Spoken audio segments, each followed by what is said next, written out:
कर लीजिए एंड बहुत अच्छा हो जाएगा अगर आप कैमरा ओपन रखोगे तो। वाह, तुरंत ही हैंड रेज हो गए। अरे बाप रे, ये हैंड रेज कर क्यों रहे हो? रीजन दो। आज तो मैं तुम्हारे क्वेश्चंस ले ही नहीं रहा, तो ज्यादा बेटर रहेगा। नहीं ले रहा लब, एक भी नहीं लूंगा। बताइए, Indira Singh ji. Good evening sir. Good evening ji, बोलिए। सर वो मेरा मैसेज नहीं पढ़ा आपने, 2-3 दिन हो गए। नहीं पढ़ पाया हूँगा मैं, थोड़ा लिटिल हाँ बिट जी। कर रहा हूँ अभी, बताइए। एक्चुअली पढ़ लीजिए, मैं रूम पे आया था, मैंने कहा सर से पहले बात कर लेता हूँ, उसके हम्म। बाद काम पे जाऊंगा। तो अच्छा। आप देख लीजिए, मैं ले रहा हूँ सर क्लास। बाकी यहाँ पर वही प्रॉब्लम आ रही है, क्योंकि मैं दूसरी उसमें हूँ तो मॉलदीव दिखा रहा है मेरे उसमें। मैंने तुमसे बोला था कि आपको क्या करना है, कि एक ना छोटा सा वीपीएन यूज करना है। आप वीपीएन के बारे में यूट्यूब पे पढ़ो पहले, कि वीपीएन कैसे यूज करते हैं।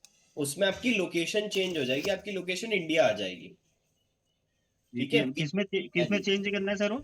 इंडिया में चेंज करना है, वो इंडिया में लोकेशन आ जाएगी। ठीक है, नहीं, तो यहाँ से चेंज हो जाएगा सर वो मेरे उसमें से, मैं लैपटॉप में से। आप सुनो मेरी बात, जब भी आप वीपीएन चलाया करोगे या इंटरनेट चलाया करोगे, तब आप बस वीपीएन लगाया करना। जैसे ही आप ठीक वीपीएन लगाओगे तो इंडिया की लोकेशन सेट हो जाएगी उस पे। ठीक है, तो वो वीपीएन के बारे में तुम्हें थोड़ा सा एक्सप्लोर करना पड़ेगा यूट्यूब पे। ठीक ठीक है सर, मैं ये आज ट्राई करके फिर आपको कॉल चाइनीज करता हूँ या से मैसेज कंफर्म करता हो जाएगा आपका रेजोल्यूशन, लोकेशन हूँ। चेंज चलिए वाला। ठीक। ठीक ठीक है। ठीक है सर, ठीक है, थैंक यू, यही क्वेश्चन था। ये बताइए लब। सर ये टेलीग्राम पे मैंने आपको कुछ मैसेज करा है, प्लीज अभी देख लो। क्या क्वेश्चंस हैं, जस्ट लेट मी चेक। हाँ। ओके। क्या देखना क्या है इसमें? फर्स्ट कंटेंटफुल पेंट आपका ज्यादा बड़ा हो रहा है, लार्जेस्ट 24 सेकंड ले रहा है। टीवीटी एफआईडी ज्यादा ले रहा है, क्यूमुलेटिव लेआउट शिफ्ट ठीक है। हाँ, कोई दिक्कत नहीं, तो दिक्कत क्या है? आप 15 अप्रैल वाला ऊपर ऊपर 15 अप्रैल में कुछ भेजा था मुझे। क्या आप भेजा था? 15 अप्रैल पे तारीख। 26,000 का कुछ भेजा है आपने? अरे नहीं, सेट अरे चार्ट भेजा। कैसे बना सकते हैं? ओके। ये चार्ट बेसिकली वो कॉमर्स से बनेगा आपका। ठीक है। वो कॉमर्स प्लगइन से बनेगा। वो कॉमर्स से बनेगा, प्रोडक्ट ऐड कर दो और फोटोज में डाल दो ये वाली छोटी छोटी। प्लगइन डाउनलोड करनी पड़ेगी ना ब्लू कॉमर्स की। एग्जैक्टली। ओके। ठीक है। बोलिए Seenu Gupta ji. Good evening sir. देवीन जी। तो मेरा क्वेश्चन ये है, जो आपने कल बताया था, मतलब जो रिपोर्ट बताई थी आपने, उसमें मैं इमेज चेंज कर रही थी, कन्वर्ट कर रही थी मैपडी में। कन्वर्ट हो गई थी वो, लेकिन वो वहां पे अभी भी एरर दिखा रहा है। मैंने सिर्फ एक ही एरर पिक्चर दिखा चेंज रहा है, करी थी। बट वो इंडेक्स करनी पड़ेगी ना। वो आपको इंडेक्स अच्छा। करना पड़ेगा ना। जब वो ओके। इंडेक्स हो जाएगा देन आफ्टर दैट आपका कंप्लीटली वो चल जाएगा, कोई दिक्कत नहीं रहेगा। ओके, तो सर उसकी जो आगे जितने भी एरर्स है वो अभी आप एक्सप्लेन करेंगे ना? नहीं, वो एक्सप्लेन क्यों होंगे? कोर नहीं, वेब जो होते उसपे हैं। तो बहुत सारे एरर्स आ रहे, इमेजेस में भी, देखो लोगों में मेरी भी। बात सुनो, आधे से ज्यादा जो प्रॉब्लम सॉल्व होगी ना हमारी, वो होगी सिर्फ और सिर्फ इंडेक्सिंग करने से। ठीक है। और अगर आपकी एक बार इंडेक्सिंग होनी स्टार्ट हो जाती है, तो धीरे धीरे धीरे करके वो एरर्स भी जाने लग जाते हैं, क्योंकि जो गूगल है वो नया फ्रेश फ्रेश डेटा उठाने लग जाता है आपकी वेबसाइट पे। एंड वो कुछ टाइम बाद एरर्स हटने लगेंगे, क्योंकि गूगल को ये समझ में आ जाएगा कि ये किसी भी तरह का एरर नहीं है। एरर तो ओके। आपको लास्ट तक भी दिखाता रहेगा, चाहे कितना ही रिजॉल्व कर लो एट दी एंड। हमें सिर्फ ओके। सिर्फ अपना बेस्ट परफॉर्मेंस देना है उसके अंदर, कि हमारा परफॉर्मेंस वाला टास्क है वो थोड़ा ऊपर जा सके, एंड बाकी की रेस्ट ऑफ द डिटेल्स ऊपर जा सके। समझे? Okay sir. ठीक है, और कोई क्वेश्चन? और सर, प्रोडक्ट्स, मेरी ई कॉमर्स की वेबसाइट है, तो सारे प्रोडक्ट्स को चेंज करना पड़ेगा ना, कन्वर्ट करना पड़ेगा? बिल्कुल। यस, या फिर आप एक काम कर सकते हो, वेबपी का प्लगइन यूज कर सकते हो। वेबपी का एक प्लगइन भी आता है जिसमें सारी फोटोज आपकी ऑलरेडी स्क्वीज हो जाएंगी। Okay sir. वर्डप्रेस पे ना सर? हाँ, वर्डप्रेस पे। Okay sir, thank you. बोलिए शिवानी। सर, मैंने रिपोर्ट तो आपको टेलीग्राम करी है, बट उसके आगे का प्रोसेस समझ नहीं आ रहा मुझे। आगे का प्रोसेस क्या है? बस हमें कोर वेब वाइटनेस रिपोर्ट बनानी थी, एंड पूरा आगे का प्रोसेस करना ही क्या है, आपको बस उसको ठीक करना है। अब वो ठीक कैसे होगा? मैंने ऑलरेडी ये सारी चीजें, जस्ट वेट, ये चीज फॉलो करनी है आपको। रिड्यूस एलसीपी, होस्टिंग यूज करनी है, फॉन्ट स्वैप यूज करना है, और ये प्लगइन यूज करना है, एंड वेब पी का फॉर्मेट यूज करना है। सर, ये एलसीपी आप कैसे रिड्यूस होगी, ये एलसीपी समझ रिड्यूस नहीं करना। एलसीपी ये देखो, एलसीपी क्या है? पहले तो लार्जेस्ट कंटेंटफुल पेंट। आ वो पर्टिकुलर फोटो जो हमारा सबसे ज्यादा टाइम ले रहा है, उस पर्टिकुलर फोटो को टाइम कब लेता है फोटो, वो टाइम तब लेता है जब वो बहुत ज्यादा साइज में बड़ा होता है, तो या तो उसको साइज छोटा कर दो, ठीक है। एंड नेक्स्ट चीज कि आपको ना टाइमिंग भी लिख लेना है कि कितना टाइमिंग होना चाहिए। इसका टाइम देखो, एलसीपी का टाइम लिख लो सब लोग पहले। इस पे लिखा हुआ है 2.5 सेकेंड और 4 सेकेंड। 2.5 सेकेंड से नीचे रहेगा तो वेरी गुड है, 2.5 सेकेंड और 4 सेकेंड के बीच में रहेगा तो गुड है, और 4 सेकेंड से ऊपर चला जाएगा तो बिल्कुल पुअर है एकदम, ठीक है। ये एलसीपी का टाइम है, इसको लिख लेना सारे लोग, ठीक है। बोलो लोग। सर मेरा तो 24 सेकंड है। बहुत ही बकवास है फिर तो, ऐसा कौन सी चीज है जो ज्यादा टाइम ले रहा है तुम्हारा? पता नहीं क्या कैसे ठीक होगा सर अब वो। नहीं है, मैं बताऊंगा अभी जीटी मैट्रिक्स के थ्रू भी, टेंशन कर। ओके ठीक है, ये टाइम लिख लो और नीचे का सर टाइम। एक चीज और, जो आपने साइट बताई थी ना, पेज स्पीड करके जो बताई थी कल आपने साइट, उसमें तो कुछ और दिखा रहा है, मतलब एसईओ तो सेम दिखा रहा है, बाकी चीजें चेंजेस दिखा रहा है, और जो हम इंस्पेक्ट कर रहे हैं उसमें कुछ और दिखा रहा है। अब मैं ये डिफरेंस आज आपको बताऊंगा। बेसिकली जो कल मैंने आपको वेबसाइट बताई थी वो बताता है लैब डेटा। लैब डेटा क्या होता है? बेसिकली जो एक्चुअल नहीं होता, मतलब हमारी वेबसाइट का ही डेटा होता है, बट ये डेटा वो होता है कि हाई स्पीड पे वो टेस्ट करता है उस चीज को। एंड ये जो इंस्पेक्ट वाला केस है ना, ये वो वाला डेटा होता है जिस लेवल पर हमारा इंटरनेट चल रहा होगा। अगर स्लो चल रहा होगा तो उसके बिहाफ पे निकालेगा, फास्ट चल रहा होगा तो उसके बिहाफ पे निकालेगा। Same as it is lab data होता है। जो हमारी वेबसाइट का डेटा है वो है फील्ड डेटा, एंड जो उस वेबसाइट से निकाल रहे हो वो है लैब डेटा। तो जो रिपोर्ट है वो है तो अलग अलग, थोड़ी बहुत डिफरेंस आएगा, ज्यादा नहीं आता डिफरेंस, थोड़ा बहुत ही है, थोड़ा बहुत ही डिफरेंस आता है, उसको इग्नोर करना डिफरेंस, ठीक है। तो ये क्लियर है। और अब दूसरा टाइमिंग लिखो एफआईडी का। एफआईडी अगर 100 मिली सेकेंड से नीचे है तो वो गुड है, एंड 100 और 300 मिली सेकेंड में, 100 और 300 मिली सेकेंड के बीच में तो नीड्स इंप्रूवमेंट की कैटेगरी में आ जाता है ये। और 300 मिली सेकेंड से ऊपर है तो वो पुअर है एकदम, ठीक है। तो वो पुअर है, उसका फिर कोई लेना देना है नहीं इससे। अब आ जाता है हमारा cumulative layout shift. Cumulative layout shift अगर आपकी 0.1 सेकेंड से लेके 0.2 सेकेंड है तो ठीक है, गुड है। और अगर 0.25 सेकेंड से ऊपर चला जाता है तो वो पुअर है, ठीक है।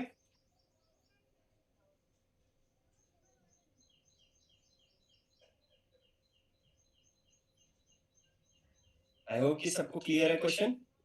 निधि आपका कोई क्वेश्चन है? जी sir, good evening. Good sir evening जी। मैंने आपको टेलीग्राम किया है अपनी रिपोर्ट, उसकी आप चेक कर लीजिए। क्वेश्चन है उस रिपोर्ट के अंदर कोई, ये बताओ पहले। नहीं सर, कोई क्वेश्चन नहीं है, बस वो चेक कर। ठीक है, मैं चेक कर लूंगा। शिवानी क्वेश्चन? सर एक बार मेरी भी टेलीग्राम पे रिपोर्ट चेक कर लीजिए, बट मेरा तो ये टाइमिंग 0.0 कुछ आ रहा है। 0.0 कैसे आ जाएगा? फिर या तो तो जीरो आप आएगा। चेक कीजिए, मैंने आपको व्हाट्सएप किया है, वो करा Telegram. Just wait. Ananya Saxena, good afternoon. Ocean WP install demo पर जा रही हूँ तो थीम शो नहीं हो रही, क्यों नहीं हो रही? अपीयरेंस के नीचे थीम तो आ रही है। अनन्या एक बार देखो, मेरे को तो यहीं से दिख रही है। ये किसने भेजा है? महक ने। सर कौन सा डाउनलोड करना है? क्या चीज डाउनलोड कर रहे हो भाई तुम? डब्ल्यूपी रॉकेट फर्स्ट वाला बालक, फर्स्ट वाला करना है। और ये पूरे आंसर मैं रिकॉर्डेड क्लास में दे रहा हूँ, तो जो ऑलरेडी सुन रहे हैं तो सुन लेना एक बारी। शिवानी ने लिखा है ये सही है, ये सही है, ठीक है। शिवानी का आ रहा है 0.06। तुम्हारा क्यूमुलेटिव लेआउट शिफ्ट ठीक है शिवानी, कोई दिक्कत नहीं है, वो ग्रीन में आ रहा है, कोई दिक्कत वाली बात नहीं है, वो ठीक है तुम्हारा, ठीक है। और आई गेस निधि भटनागर का भी है, निधि भटनागर का भी ठीक आ रहा है, डेस्कटॉप पे अच्छा आ रहा है तुम्हारा, नो डाउट, गुड। बाकी आई गेस ऑलमोस्ट सारे लोगों के completed hello sir please reply कर दीजिए, कल होगा क्योंकि मोबाइल मोड में एडिट करना बहुत टफ हो रहा है। ये नहीं होगा क्या कोई प्लगइन इंस्टॉल करके मोबाइल मोड में एडिट करना हो जाएगा बहुत, इसमें हेडर भी गायब दिख रहा है सर, परमानेंट में क्लिक। हाँ सॉल्यूशन का रिस्पॉन्स कर देना। हिमांशु, अगर इस पर्टिकुलर क्लास को तुम देख रहे हो ना भाई, तो अगर आपने ये लिखा ना ये मोबाइल मोड में एडिट करना टफ हो रहा है थोड़ा बहुत, तो देखो भाई वो तुम्हें देखना पड़ेगा, वो कोई इतना बड़ा टफ नहीं है इसके अंदर, ठीक है। इसका रेजोल्यूशन तुम्हें खुद निकालना है क्योंकि मोबाइल फ्रेंडली भी वेबसाइट बनानी पड़ेगी आपको। ओके, एंड ये जो आपका रिप्लाई है सर परमालिंक में क्लिक नहीं हो रहा, परमालिंक में आपको क्या करना है, क्लिक करो वो एडिट होगा, और क्लिक नहीं हो रहा है तो वीडियो बना के दिखाओ मुझे पहले, ठीक है। ऑलरेडी रिप्लाई इन, आज डेट क्या है 17 अप्रैल क्लास, ओके ठीक है। ओके आई गेस ये चीज सभी को क्लियर है सर, मेरा सीरियस सही है ना, हाँ ठीक है कोई दिक्कत नहीं है, ठीक है। तो ये क्लियर है सभी को, तो आई गेस सभी लोगों ने ये चीज नोट कर ली है, तो मैं इसको फोल्ड कर देता हूँ नोट को, एंड ये शिफ्ट कर देता हूँ। चलो जी आज स्टार्ट करते हैं हम अपना ऑफ पेज एसईओ। हमारा पूरा ऑन पेज कंप्लीट है, हमारा पूरा टेक्निकल एसईओ कंप्लीट है। आज जो आएगा that is called off page SEO. Of page SEO नाम की जो चीज है ना, that is like really really important part, ठीक है। ये समझ लो ऑफ पेज एसईओ एक तरीके से बोल सकते हो, नॉर्मली जैसे बर्गर में प्याज होती है ना, जो कि ज्यादा यूजफुल भी नहीं होती बट टेस्ट के लिए तो अच्छी होती है, same as it is off page SEO है। तो ऑफ पेज एसईओ को हम ऑफ साइट एसईओ भी बोलते हैं, ठीक है। ऑफ पेज एसईओ को हम ऑफ साइट एसईओ भी बोलते हैं। ये क्या करता है, ये करता है ये हमारा ऑफ पेज एसईओ हमारी वेबसाइट से बाहर होता है, हमारी वेबसाइट की रैंकिंग को अच्छा करने के लिए। आप सभी लोगों के सामने ऑफ पेज एसईओ की डेफिनेशन लिखी हुई है, जो कि मॉस की तरफ से दी गई है, जो कि ऑफिशियल है, ठीक है। Off page SEO is also called off site SEO, refers to action taken outside of your own website. अपनी खुद की वेबसाइट पे जो बाहर काम होता है that is called simple of page SEO, जो कि सर्च इंजन रिजल्ट पेज पर हमारी वेबसाइट को रैंक कराने की पूरी पूरी कोशिश करी जाती है। ओके तो ये तो हमें समझ में आ गया कि भी ऑफ पेज एसईओ कैसे होता है, कैसे करते हैं, धीरे धीरे धीरे आपको क्लियर आउट होने लग जाएगा, ठीक है। तो ऑफ पेज एसईओ के बारे में आप सभी लोग कृपया करके लिख लीजिए पहले, ओके चलो जी ये क्लियर है ऑफ पेज एसईओ का आपको। ऑफ पेज एसईओ के अंदर आपको ये तो समझ में आ गया कि होता क्या है। अब क्वेश्चन आएगा कि ऑफ पेज एसईओ के अंदर कुछ एक्टिविटीज होती है, ठीक है, ये तो मैंने लिख दिया। सो अब हम लिखते हैं, आई होप ये आपने नोट कर लिया, यहां लिख देता हूं एक्टिविटीज, ठीक है। एक्टिविटीज भी इसको आप बोल सकते हो एंड सबमिशन भी बोल सकते हो, ठीक है। अब ध्यान से सुनना, पहले पूरा प्रोसेस समझ लेते हैं, फिर उसकी एक्टिविटीज भी लिखेंगे, सबमिशन भी लिखेंगे, ठीक है। ऑफ पेज एसईओ बेसिकली बाहर की वेबसाइट के ऊपर होता है, ठीक है। अब जैसे सपोज करो महक ने कोई वेबसाइट बनाई है इन केस, एंड मैं अपनी वेबसाइट का ऑफ पेज एसईओ करना चाहता हूँ, तो मैंने महक से बात कर ली कि बेसिकली नॉर्मल बात नहीं कर सकते, ये सिंपल ऑनलाइन खेल होता है सारा। तो मैं महक की वेबसाइट पर गया, ठीक है, एंड उसमें मैंने अपना एक लिंक प्रोवाइड करा दिया, ओके। जैसे ही मैंने अपना लिंक प्रोवाइड करा दिया तो वो महक की मर्जी है कि उसको वो अप्रूव करेगी या डिसअप्रूव करेगी, ठीक है। इन केस अगर डिसअप्रूव कर दिया तो मेरे को बैकलिंक नाम की जो चीज है वो नहीं मिली, ठीक है। लिंक, अब ध्यान से सुनना इस चीज को, back plus link is equals to back link, ठीक है। लिंक को सपोर्ट करना that is called back link, ठीक है। तो लोग बात क्या करते हैं, उस बैक लिंक नाम की चीज को समझ नहीं पाते, कृपया करके हम नोटपैड खोल लेते हैं एंड फिर ज्यादा अच्छे से समझ में आएगा। एंड जितने भी लोग ज्वाइन कर रखे हैं मेरे साथ, वो अपने नोट्स बनाते रहिएगा, बिकॉज मेरे काफी सारे होशियार स्टूडेंट थे जिन्होंने नोट्स नहीं बनाए हैं, उनको यही नहीं पता कि हमने क्या पढ़ा है ना। तो ये गलती आप मत करना कृपया करके। तो बैक लिंक नाम की चीज क्या होती है ये समझ लेते हैं।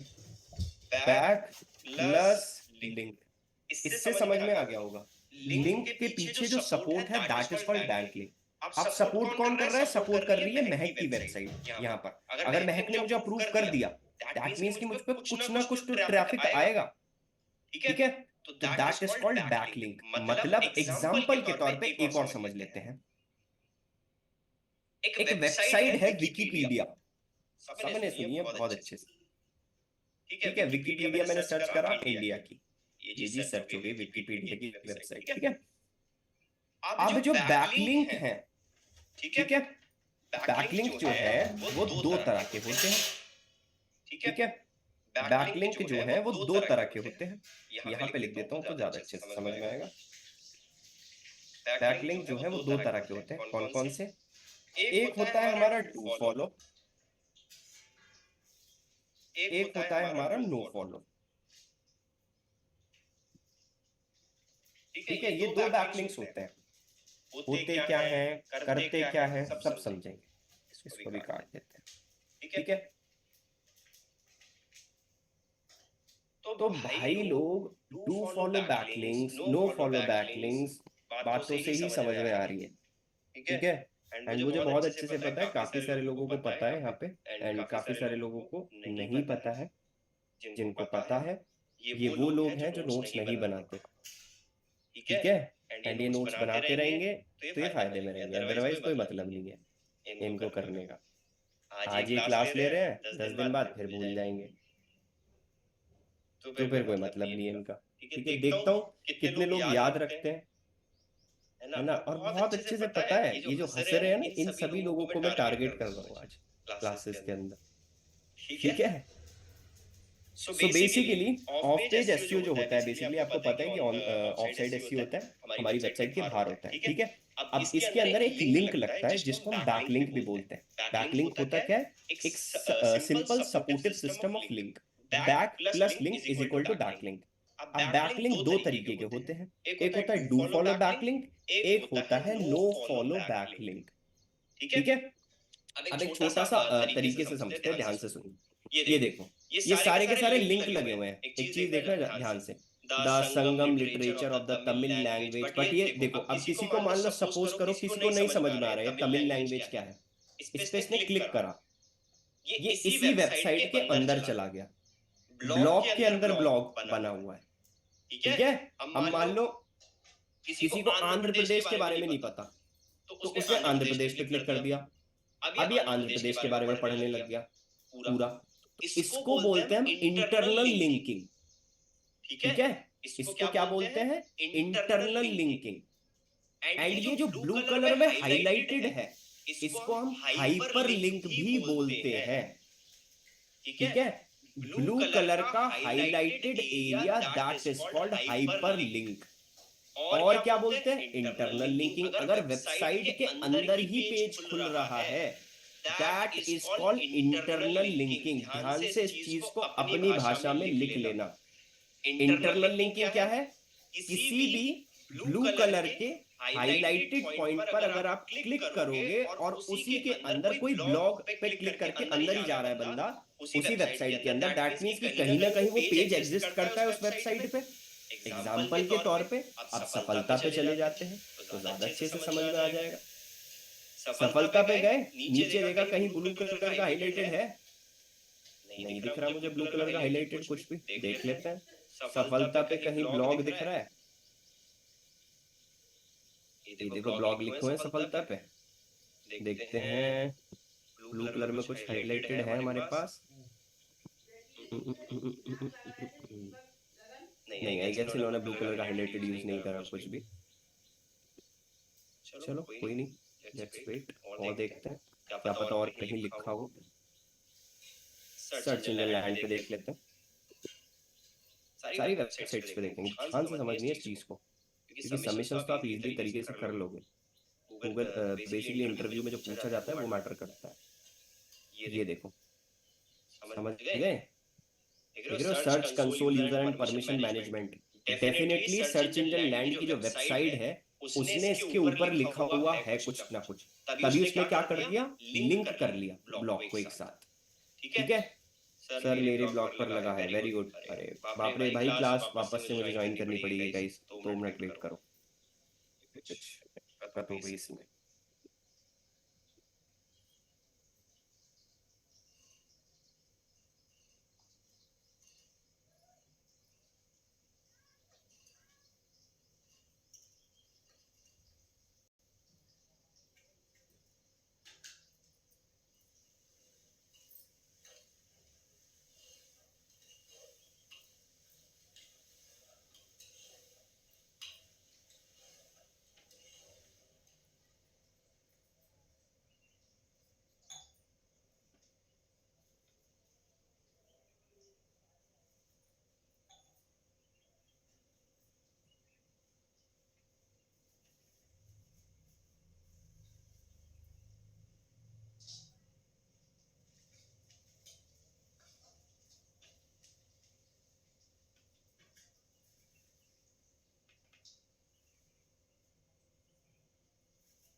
हम अगर मान लो किसी भी 2 ब्लॉक को एक साथ अटैच कर देते हैं, वो इंटरनल लिंकिंग में तब्दील हो जाता है। ठीक है, जैसे ये देखो, grab your free SMS advance pass now. ठीक है, कोई ब्लॉक के अंदर तुमने ब्लू कलर में कुछ भी हाईलाइट कर दिया, that is also part of hyperlink. ठीक है, तो hyperlink and internal linking are the same terminology. अब एक चीज होती है एक्सटर्नल लिंक। एक्सटर्नल लिंक क्या होता है? सपोज करो मैंने क्लिक करा एंड क्लिक करने के बाद कोई नया टैब होके नई वेबसाइट खुल रही है। जैसे एग्जांपल के तौर पे ताजमहल है। अब मान लो मैंने ताजमहल के बारे में पढ़ाई करी पूरी, ताजमहल के बारे में लिखा, पूरा सारा कंप्लीट ताजमहल पे लिखा हुआ है सर्च इंजन लैंड की वेबसाइट पे। और अगर मुझे और भी कुछ ज्यादा जानना है तो सर्च इंजन लैंड ने क्या करा, यहाँ से ये मान लो ये एसएमएक्स एडवांस ब्लू कलर का हाइलाइटेड है, इस पर अगर मैं क्लिक करूंगा तो ये देखो सर्च इंजन लैंड की वेबसाइट खुल रही है। बट इन केस अगर दूसरी वेबसाइट खुलती तो that is called external link. दूसरी ही वेबसाइट खुल गई। अब ऐसा कोई क्यों करेगा? वो इसलिए करता है क्योंकि गूगल इस चीज को बहुत अच्छी तरीके से समझता है कि आप दूसरे पर्सन को भी सपोर्ट करो। एंड दूसरा इंपॉर्टेंट चीज कि अगर आपके पास कोई इनफ कंटेंट नहीं है इतना सारा कि आप पूरा दे पाओ, आप सामने वाले पर्सन को वो पर्टिकुलर कंटेंट प्रोवाइड करा सकते हो। आप बेसिकली उस पर क्लिक करवाओगे एंड वो एक्सटर्नल लिंक में तब्दील हो जाएगा। ठीक है, तो आप उसके ब्लॉग का भी लिंक दे सकते हो, वो आप पर डिपेंड करता है। बोलो लब। सर ये एक्सटर्नल लिंक तो मुझे अच्छे से समझ में आ गया, बट ये हाइपरलिंक और इंटरनल लिंक में थोड़ा कंफ्यूजन है। हाइपरलिंक और इंटरनल लिंक में तो कंफ्यूजन होनी ही नहीं चाहिए थी। देखो ध्यान से, हम मान लो ये सर्च इंजन लैंड की वेबसाइट है। ठीक है, इस पे ब्लू कलर का कुछ लिखा हुआ है एसएमएक्स एडवांस, और ये ब्लू कलर में हाइलाइटेड है। इसका मतलब क्या है कि सर्च इंजन लैंड ने एसएमएक्स एडवांस का एक और ब्लॉग लिखा हुआ है। तो इसने अपना एक ब्लॉग लिखा है, प्रॉपर इस लाइन को लिखा है जहां इसका वर्ड यूज हुआ है एसएमएक्स एडवांस। तो जैसे ही एसएमएक्स एडवांस इसके पास आया तो इसके पास अगर मान लो कोई पर्सन को नहीं पता इसके बारे में तो इसने इसी के ऊपर भी एक और ब्लॉग लिखा हुआ है। तो क्लिक करेगा, क्लिक करने के बाद उसी की वेबसाइट पे पूरा एसएमएक्स एडवांस के बारे में पढ़ सकता है। एक दूसरा पेज खुल जाएगा। दूसरा पेज मतलब दूसरा ब्लॉग या कुछ भी इसने जहां भी इंफॉर्मेशन दे रखी है। इस चीज को इसको ले ले। इंटरनल मतलब पे दूसरे पेज, अपनी वेबसाइट की दूसरे पेज का लिंक लगाओ तो उसे इंटरनल लिंक कहते हैं। एग्जैक्टली। और हाइपरलिंक हाइपरलिंक सेम है, hyperlink and internal linking are same. मतलब ये सेम ही है दोनों, यस। तो फिर नाम अलग अलग क्यों है? नाम अलग अलग है, टर्मिनोलॉजीज अलग अलग है। हम ऑफसाइट एसईओ को बोलते हैं, बैकलिंक लगाते हैं दूसरों की वेबसाइट पे। ऑफपेज एसईओ भी बोलते हैं, ऑफसाइट एसईओ भी बोलते हैं। क्यों बोलते हैं? पॉइंट है, बोलिए सीनू। पर ये एक्सटर्नल लिंक नहीं आया समझ में। मतलब अभी कंफ्यूज हो गई, मैं आपको बताने वाली थी ऐसा, पर ये सब तीनों मिक्स हो गए। तीनों मिक्स क्यों हो गए भाई? चलो लब गौतम जी अनम्यूट करके बताइए कृपया करके, तीनों चीज बता दीजिए इनको। इंटरनल लिंक तो सुनो पूरा पहले। इंटरनल लिंक और हाइपर लिंक वो होते हैं अपने, जैसे होम पेज है, आपने होम पेज पे लिंक लगा दिया अपने सर्विस पेज का, तो वो इंटरनल लिंक और हाइपर लिंक कहलाएगा। और एक्सटर्नल लिंक होता है आपने किसी और वेबसाइट का लिंक लगा दिया, उसे एक्सटर्नल लिंक कहते हैं। हमारी वेबसाइट पर किसी और का लिंक अगर शो हो रहा है तो वो एक्सटर्नल है। यस बिल्कुल। ओके, यस आई गेस ये सारी चीजें क्लियर है, internal linking and external linking. अब एक और नाम दे देता हूँ, इसको हम एंकर टेक्स्ट भी बोलते हैं। ठीक है, अब बोलोगे सर हाइपरलिंक भी सेम है, इंटरनल लिंकिंग भी सेम है, एंकर टेक्स्ट भी सेम है, क्या क्या नाम दे? यहाँ पे हम लेते हैं एंकर टेक्स्ट और हाइपरलिंक। ठीक है, क्लिक करा, इमेजेस ये देखो, एंकर टेक्स्ट और लिंक टेक्स्ट ये दोनों सेम चीज है। Is the visible clickable text of a link, तो उसको हम एंकर टेक्स्ट भी बोलते हैं। ओके, तो कृपया करके ये चीज जरूर लिख लीजिए, उसको हम हाइपरलिंक भी बोलेंगे, उसको हम इंटरनल लिंकिंग भी बोलेंगे, उसको हम एंकर टेक्स्ट भी बोलेंगे। Okay ji. बट एक बात है, जो एक्सटर्नल लिंक है उसको भी हम एंकर टेक्स्ट बोल सकते हैं। ठीक है, आई गेस ये सारी चीजें सबको क्लियर हो चुकी हैं। ठीक है, तो बेसिकली अभी तक हमने क्या पढ़ा? इंटरनल लिंक क्या होती है, एक्सटर्नल लिंक क्या होता है, और आपका बैकलिंक क्या होता है। अभी तक हमने डू फॉलो और नो फॉलो के बारे में नहीं पढ़ा। ठीक है, फॉलो बैकलिंक्स क्या होते हैं, नो फॉलो बैकलिंक्स क्या होते हैं। देखो ध्यान से सुनना, इसको मैं चार्ट के थ्रू समझाऊंगा तो ज्यादा समझ में आएगा। आई गेस अगर गूगल पे एग्जांपल पढ़ा होगा तो डेफिनेटली हम देख लेते हैं। डू फॉलो और नो फॉलो, जिस पे आए अगर होगा तो डेफिनेटली आपको मिलेगा। Yes, this one. I hope इसमें आपको मिल जाए बेस्ट। ठीक है, ये भी ठीक है, चलो इसको भी समझ में आ जाएगा ये सबको। देखो, do follow backlinks and no follow backlinks क्या होते हैं? डू फॉलो बैकलिंक्स वो बैकलिंक होते हैं जो हम डायरेक्ट प्रमोट करते हैं। डायरेक्ट हम क्रॉलर को बोलते हैं कि भाई साहब ये मेरी वेबसाइट का पेज है, इस पे ये लिंक लगा हुआ है, ये मैंने आप ही के लिए लगाया है। जैसे घर में मेहमान आते हैं, उनके लिए बिस्किट्स लाते हो, आप नमकीन लाते हो, तो वो उन्हीं के लिए होते हैं। मम्मी चांटा लगाती है, अगर मान लो तुम गलती से उनको खा लेते हो, वो आपके लिए नहीं होते। तो सेम एज इट इज इस केस के अंदर एक आपकी वेबसाइट का पेज है जिसके लिए आप एसईओ कर रहे हो, एंड उस वेबसाइट के पेज के एसईओ करने के लिए उसके अंदर कहीं ना कहीं लिंक लगेगा। ठीक है, अब आपने वो लिंक लगा दिया, अब वो आप बताओगे बेसिकली क्रॉलर को कि भाई साहब ये आपके लिए लिंक लगाया है। तो डू फॉलो बैकलिंक्स जो होते हैं वो सिर्फ और सिर्फ क्रॉलर्स के लिए होते हैं, एंड नो फॉलो बैकलिंक्स जो होते हैं वो सिर्फ और सिर्फ ह्यूमन बीइंग्स के लिए होते हैं। जैसे एग्जांपल के तौर पे यहाँ विकिपीडिया पे आ गए हम। ठीक है, अब ये लिंक लगे हुए हैं, हो सकता है ये क्रॉलर्स के लिए हो सकता है कि ये अपनी पर्टिकुलर ह्यूमन बीइंग्स के लिए हो। तो ये कैसे पता लगा पाए कि भाई ये पर्टिकुलर लिंक जो है ये डू फॉलो बैकलिंक है या नो फॉलो बैकलिंक है? कुछ नहीं करना, आपको सिंपल उस लिंक पे क्लिक करना है, राइट क्लिक करना है, इंस्पेक्ट पे क्लिक करना है। इंस्पेक्ट करा तो यहाँ पे देखो आप कहीं भी आपके पास जस्ट वेट यहाँ पे आई गेस कोई एग्जांपल नहीं दिख रहा, मैं इमेज में कोई एग्जांपल दिखा देता हूँ। डू फॉलो बैकलिंक एग्जांपल,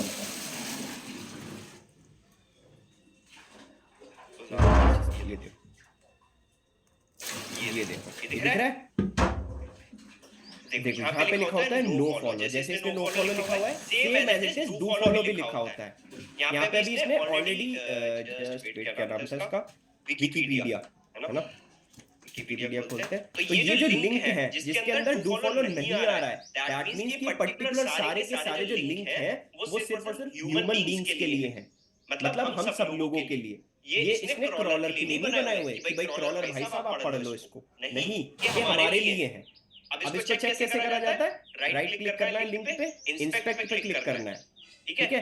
जैसे ही आप इंस्पेक्ट पे क्लिक करोगे तो आप देखोगे यहाँ पे कहीं ना कहीं आपके पास ये लिखा होगा डू फॉलो बैकलिंक। देखो यहाँ पे कहीं भी नहीं लिखा हुआ डू फॉलो बैकलिंक है, ठीक है। ये सारे के सारे लिंक क्या है, ये नो फॉलो बैकलिंक है हमारे। तो जहां भी आपका डू फॉलो लिखा रहेगा, जैसे ये है कुछ समथिंग काइंड ऑफ, ठीक है। ये देखो rel is equal to no follow, no follow का मतलब ये नो फॉलो बैकलिंक है। और अगर डू फॉलो बैकलिंक होता तो ये कुछ इस तरीके से दिखता। और हाँ, दूसरी चीज ये है डू फॉलो बैकलिंक। ये देखो एक चीज बहुत इंपॉर्टेंट बता देता हूँ, डू फॉलो बैकलिंक ना आसानी से किसी भी वेबसाइट से नहीं मिलता। मतलब अगर मान लो लब की वेबसाइट है, ठीक है, मैंने लब की वेबसाइट पे अपना एक बैकलिंक देने के लिए बोला है कि कृपया करके एक बैकलिंक दे दो मुझे, ठीक है। अब लब के हाथ में कि वो उसको अप्रूव करेगा या डिसअप्रूव करेगा, ओके। तो लब ने क्या करा, अगर लब ने मुझे लिंक दे भी दिया तो भी वो नो फॉलो बैकलिंक ही देगा, वो डू फॉलो नहीं देगा। रीजन क्या है, रीजन ये है कि डू फॉलो का मतलब है कि मैं इस पर्टिकुलर लिंक की गारंटी लेता हूँ कि इस पे जितना भी कंटेंट है वो बिल्कुल सही लिखा हुआ है। और जब तुम गारंटी दे रहे हो इसका मतलब ऑब्वियस सी बात है कि आप अपने पर्टिकुलर लिंक की गारंटी तो ले रहे हो और आप ये भी बता रहे हो कि वो पर्टिकुलर लिंक क्रॉलर के लिए भी है। तो भाई ऑब्वियस सी बात है, बहुत बड़ी बड़ी वेबसाइट्स होती हैं जो आसानी से डू फॉलो बैकलिंक नहीं देती हैं। तो वो क्या करती हैं, वो आपको नो फॉलो बैकलिंक दे देती हैं। नो फॉलो बैकलिंक का मतलब क्या है कि भाई मैं गारंटी नहीं लेता, ठीक है। हो सकती है जो भी इंफॉर्मेशन है वो ह्यूमन बीइंग्स के लिए है, क्रॉलर के लिए नहीं है। उससे क्या होता है ना, उसकी वेबसाइट की रैंकिंग डाउन जाती एंड उसको एक बैकलिंक भी मिल जाता है। बट दिक्कत एक है इसमें, तो फिर फायदा क्या है सर बैकलिंक लेने का। देखो तुम्हारा काम है सिर्फ और सिर्फ बैकलिंक बनाना, सामने वाले का मन है वो आपको दे ना दे वो आपके ऊपर डिपेंड करता है, ठीक है। बट आपका काम ही है, मान लो 1000 बैकलिंक बनाए आपने, 1000 लोगों से आपने अप्रोच लगाई, 1000 में से 10 लोग तो ऐसे दयालु होंगे कि हाँ भाई चल ठीक है दे देते हैं। तो इसीलिए हमें बैकलिंक्स बनाने हैं, ओके। तो ये पार्ट होता है हमारा डू फॉलो बैकलिंक्स का एंड नो फॉलो बैकलिंक्स का, बड़ा सिंपल सा। सर डू फॉलो तो क्रॉलर्स के लिए है ना, एंड नो फॉलो अपना ह्यूमन बीइंग्स के लिए। बोल रहे थे तो फिर डू फॉलो हम कैसे खोल पाएंगे? मैंने तो गाड़ी नहीं लाया। हम कैसे खोल पाएंगे, जब मैं बैकलिंक्स बनाना सिखाऊंगा तो समझ में आएगा, अच्छा ठीक है। तेरे को दिन और ये हमारे हाथ में नहीं होता कि हम डू फॉलो बैकलिंक्स ले पाए, ठीक है। बस हमें अच्छी वेबसाइट्स देखनी पड़ती है एंड तभी मैं आपसे बोलता हूँ कि हमारी वेबसाइट बहुत ज्यादा अच्छी होनी चाहिए, ऑप्टिमाइज्ड होनी चाहिए, तभी जाके आपको डू फॉलो बैकलिंक मिलेगा। ऑब्वियसली बात है। अगर एक बात बताओ मुझे, आपके घर में कोई भी बच्चा है, ठीक है, कोई बहुत ही बेकार होता है एंड कोई बहुत अच्छा होता है, तो आप उस बच्चे की गारंटी ले सकते हो, क्यों? क्योंकि आपको पूरी चीजें पता है उसकी। सेम एज इस वेबसाइट के अंदर भी होता है। आपका कोई भी सामने वाला पर्सन गारंटी कब लेगा, वो तभी लेगा जब वेबसाइट में कंटेंट प्रॉपर होगा। आप कोई भी पॉलिसी वायलेट नहीं कर रहे होगे, आपने प्रॉपर ऑन पेज एसईओ करा होगा, तभी वो गारंटी लेगा, अदरवाइज नहीं लेने वाला। तभी आपको डू फॉलो बैकलिंक भी मिलेगा। आप चाहे कितने भी डू फॉलो बैकलिंक बनाते रहो, आपकी वेबसाइट की रैंकिंग नहीं बढ़ेगी।